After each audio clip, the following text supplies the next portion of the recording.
Okay, so flashback to when you were a kid.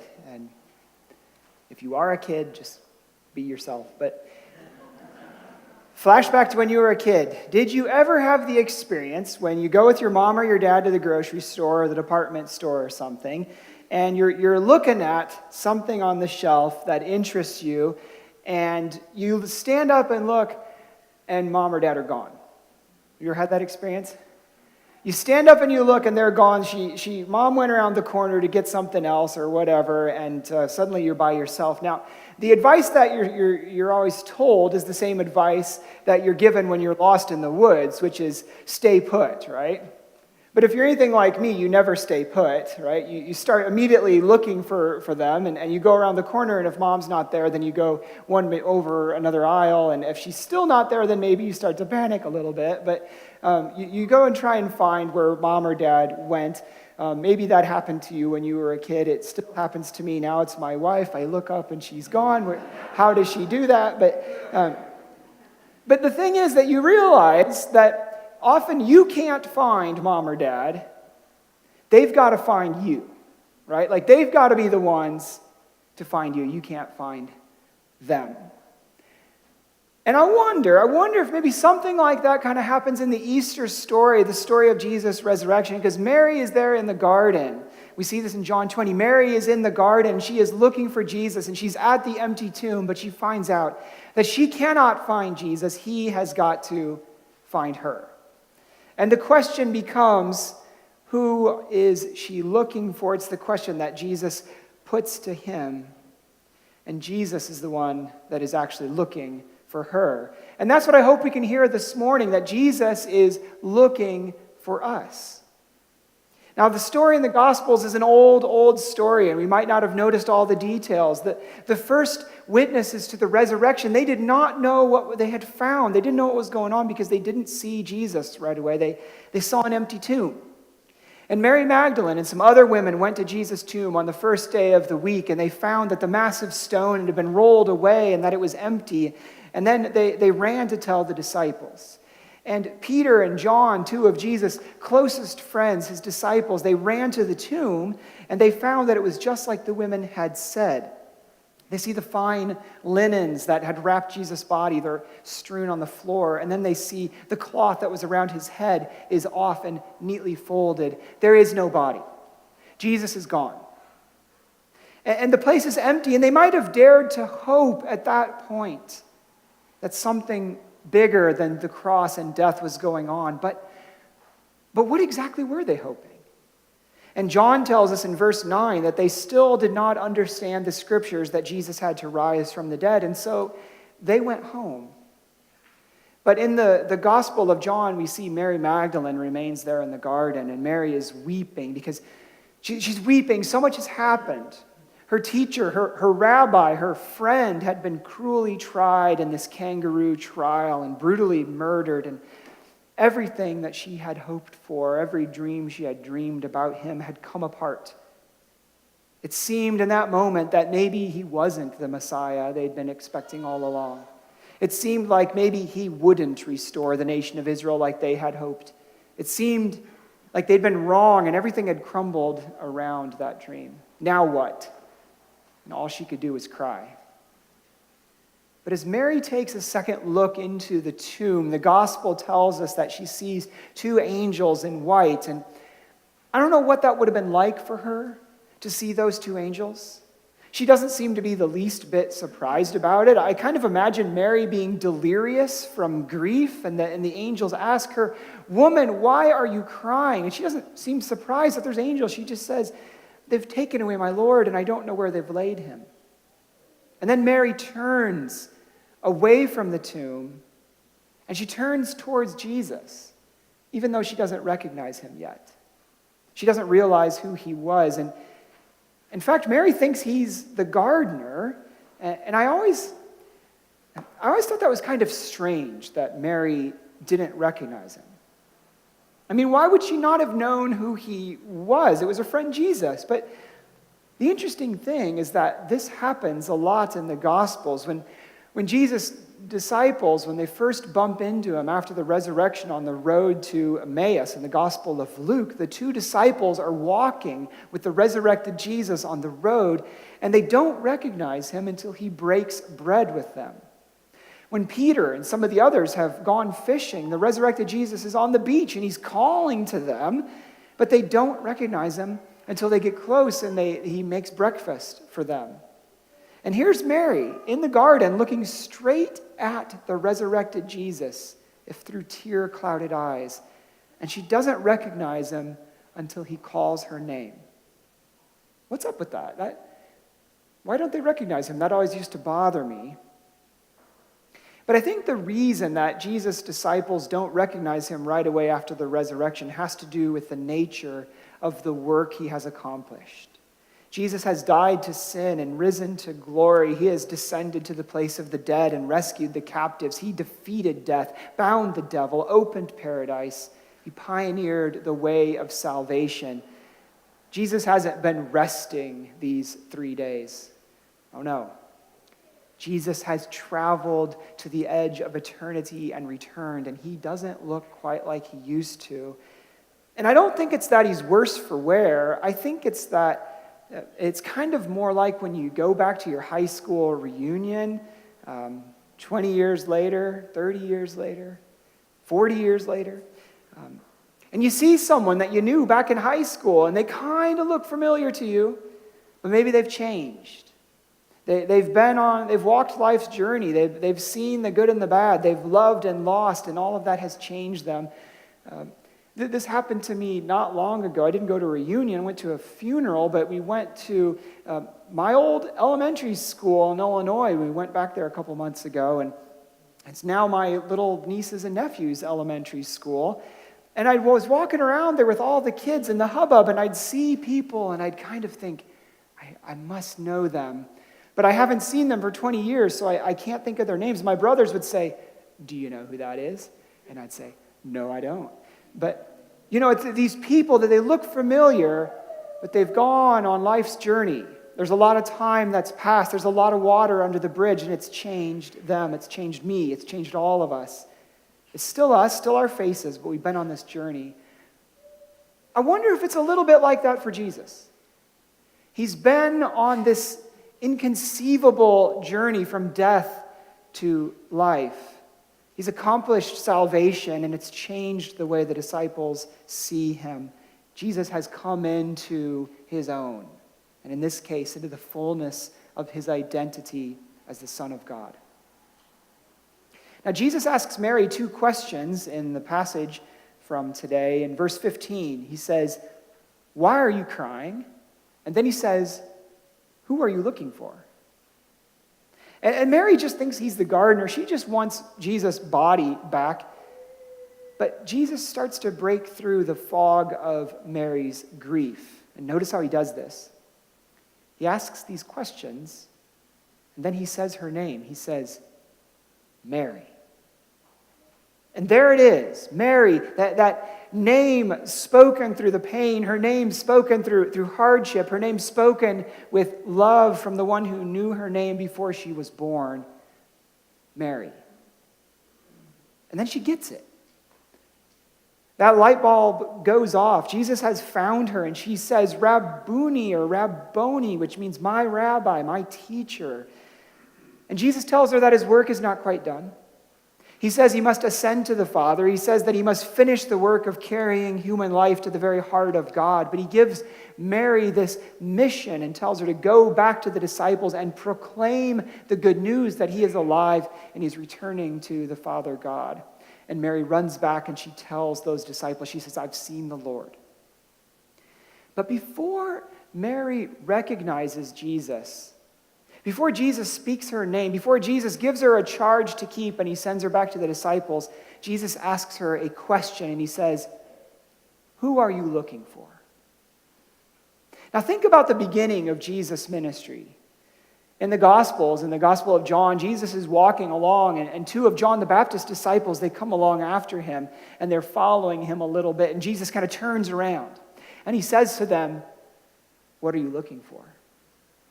And I think that a lot of times encountering Jesus doesn't start with certainty. It starts with this question, and so much of following Jesus unfolds from that. What do you want? What are you looking for? Who do you think I am? Who are you looking for? And following Jesus isn't about having everything figured out. We're not saying when we follow him that we have all the answers, but we're searching. We're seeking. We're searching for something. We're searching for someone. And the question is the same question that Jesus put to Mary. Who are you looking for? This question, who are you looking for? It goes all the way back to the Garden of Eden, to that time when Adam and Eve, they find themselves estranged from their Creator, and God is walking in the garden. The scriptures say that God called to the man, said, the Lord God called to the man and said, "Where are you?" And that just sends goosebumps down my spine. "Where are you?" says God. That is this perfect image of estrangement, the estrangement of sin that separated humanity and God. Where are you? And here's God walking in the garden again. Here's God walking in the garden as Jesus, searching for Mary, though Mary doesn't even know that she is being searched for. And Jesus asks her, "Who are you looking for?" And in my opinion, this is really the question that all of us have to ask ourselves. Who are we looking for? Who are you looking for? It's that old song from the 80s, everybody is looking for something. And I think our hearts are longing for something, and even if we don't recognize what it is that we're longing for, our hearts are restless until we rest in God. And our deepest longings are really longings for God, and whatever else we may be looking for, we're really looking for God. And it turns out that Jesus is looking for us too. And it's not that Jesus doesn't know where we're at physically. He's got that part pretty well figured out. But Jesus is seeking to bridge that gap that's fallen between us and God. Jesus wants to bring us back to the very heart of the Father. Jesus wants to free us from whatever is holding us back from living a life that's full of God and full of goodness. If back in that first garden, the Garden of Eden, God and man were separated and lost to each other, then in this garden, Jesus is bringing God and man back together. In this garden, God is finding us again.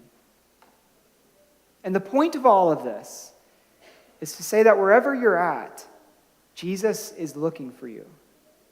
Whatever you're wrapped up in, Jesus is not afraid to go there to find you, and Jesus' desire is to bring you into fellowship with God.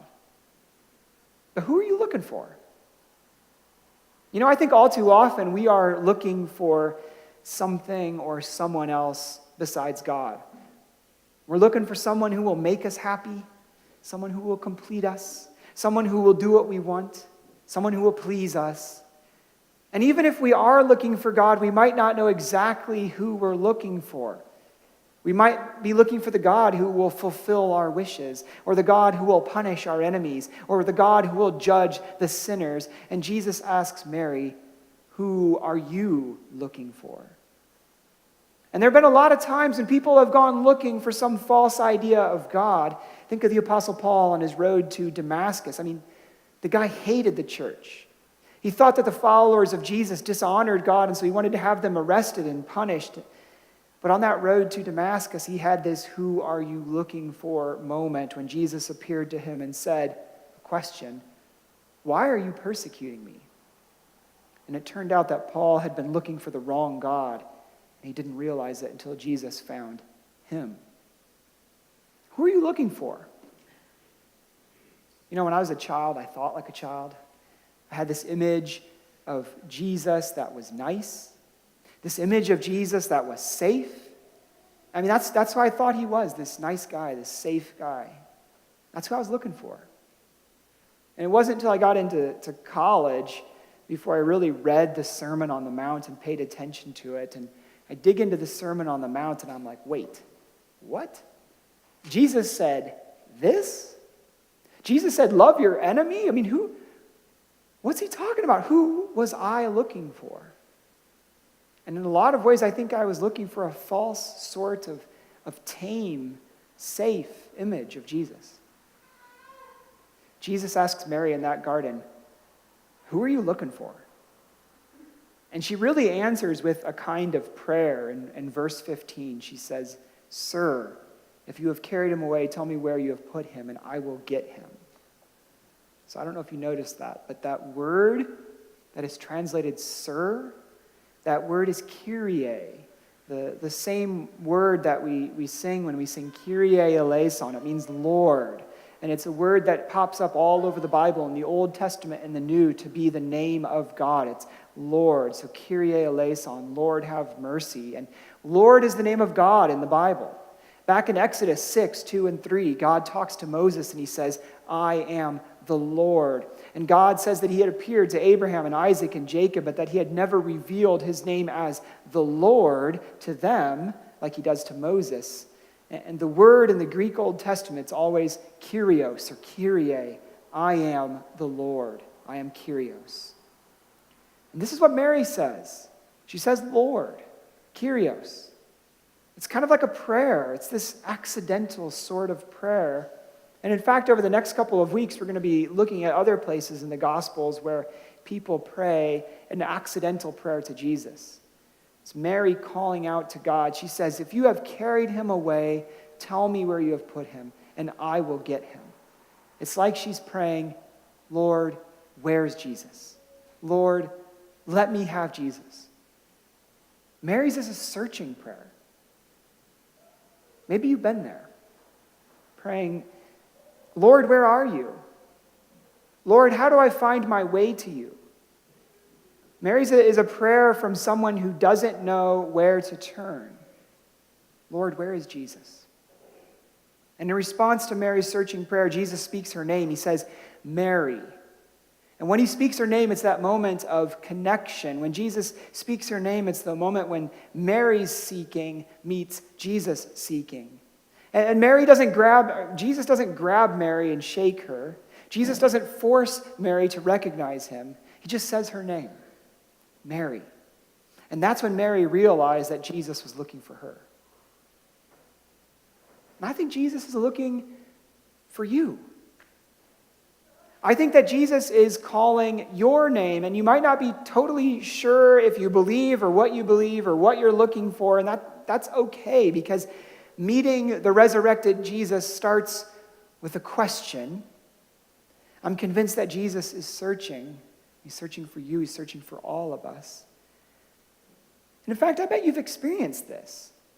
I mean, just think about your own life. And think about a time when you didn't know what to do.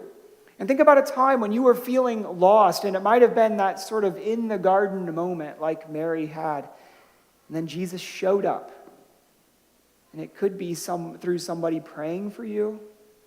It could be through his peace that passes all understanding. It could be through God removing some obstacle in your life. But there he is. There's Jesus calling your name, saying, "Turn around and look at me." Jesus is looking for you. Now, Jesus tells stories about lost things.